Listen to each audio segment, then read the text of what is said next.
Hello. Today is January the 21st, 2017. It's early in the morning here, and this is a Sweet Speaks. I've been watching President Trump's inauguration address 3 times actually, and I would like to give you a few perspectives, a few comments. We could start off with a short timeline. When Mr. Trump launched his candidacy, no one really believed he would get elected. Well, almost no one. I believed it, and I was told I was crazy. Not gonna happen. He cannot win. And one thing that Europeans who don't really understand American politics or the American mind, I may not understand it myself either, but I may understand it a little better than most Europeans, I think. It's one thing that they did not believe it. But even Americans would tell me this, that he didn't have a chance. And the American media was telling people this. And then he won. They mocked him and he won. Congratulations, Mr. President. Yeah, I know. There's a bag of chips behind me. It's part of my humble celebration. Anyway, before the inauguration address, Vice President-elect by that time, Mike Pence, tweeted, We begin this historic and humbling day, as we do every day, with a moment of reflection and prayer. And as a confessing Christian, I am very pleased that the United States now has him as your Vice President. I have listened to President Trump's speech, and there are a few things that I thought he said a lot of good things. Overall, it was a good patriotic speech in which he turned especially to the people who put him in office. And it was a very concrete speech. It was not a lot of cliches. Well, let's go into some of the specifics. I wrote down a few pointers. Early in the speech, he said that the oath of office that I take today is an oath of allegiance to all Americans. I really like that part. As I said, he gives back to the people who put him in that place. And then he said that America will start winning again, winning like never again. That would be a good thing, because a lot of Americans really need that winning. And I mentioned the patriotic stuff. And President Trump said, among other things, he said that when you open your heart to patriotism, there is no room for prejudice. No matter if we are black or brown or white, we all bleed the red blood of patriots. He is absolutely right. The question of patriotism is not your ethnic background, not your cultural heritage. It's about your loyalty. I mean, I believe in assimilation. Well, with a few exceptions. In Europe, we could argue about minority groups that has been in the same country or the same area for a very long time. However, that is not the case here. So that could be the topic for another video. But here, and I consider this an inclusive patriotism. President Trump says he do not care what you look like. As long as you're an American, a patriotic American. You could be white, you could be black, you could be brown. That's fine. And what does the correspondent for government-run Swedish television say about this? Well, she called it a populist and inciting speech. That says more about Sweden and its crazy journalists than it says about President Trump's speech. One of the things I really liked about the speech was that, as I have said about President Trump, a lot of people over here in Europe have been worrying about his foreign policies. And it has been claimed that if Mr. Trump is elected president, he will start off World War III. You could argue that there's already a World War III going on, but okay, let's say there isn't. And the argument has been that you cannot have him as president because he's a loose cannon and you never know what he does. We gotta have Hillary. Well, when it comes to Hillary, we don't have to try to figure out if she was gonna start a war, because we know she likes to start wars. Anyway,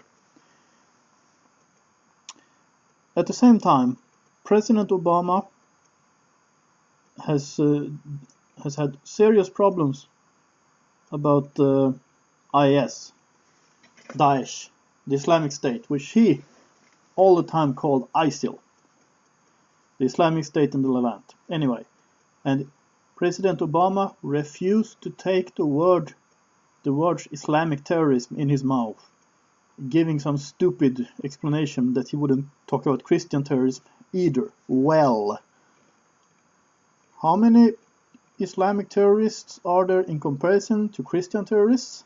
Yeah, I know there are a few Christian nut jobs who burn abortion clinics or something like that. But hey, get a grip. Extreme Christianity is not a problem in our world, not now, while radical Islamic terrorism is.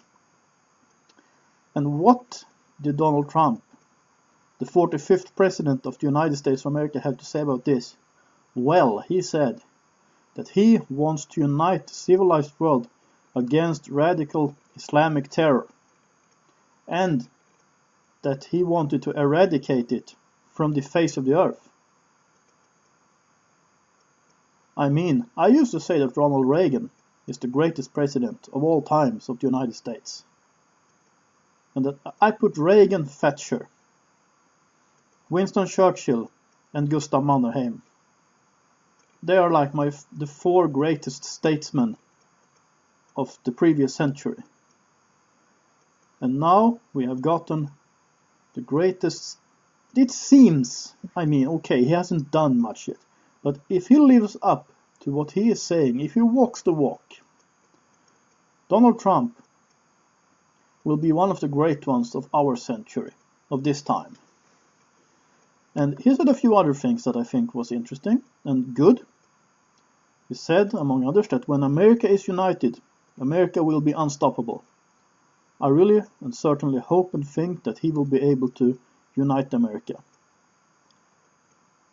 And he said that the time for empty talk is over. Now arrives the hour of action. The thing is, President Trump spoke about giving jobs to the American people, of rebuilding America, of putting the American middle class back to work, and American working class. He said middle class, but hey, that's how you talk in America. We know what you mean by that. And as a good conservative European, I have no problems with this. I just like the word working class because the left gets furious every time I use it, because they don't think I have the right to do this. But anyway, America needs to be rebuilt. That is true. And he wants to put America first. And he also said that he understands that other countries want to put their countries first. And he also said that he does not want to impose the American way on any other country. He just wants the American way to be an example, a shining example for others to follow. That's exactly the way I want it.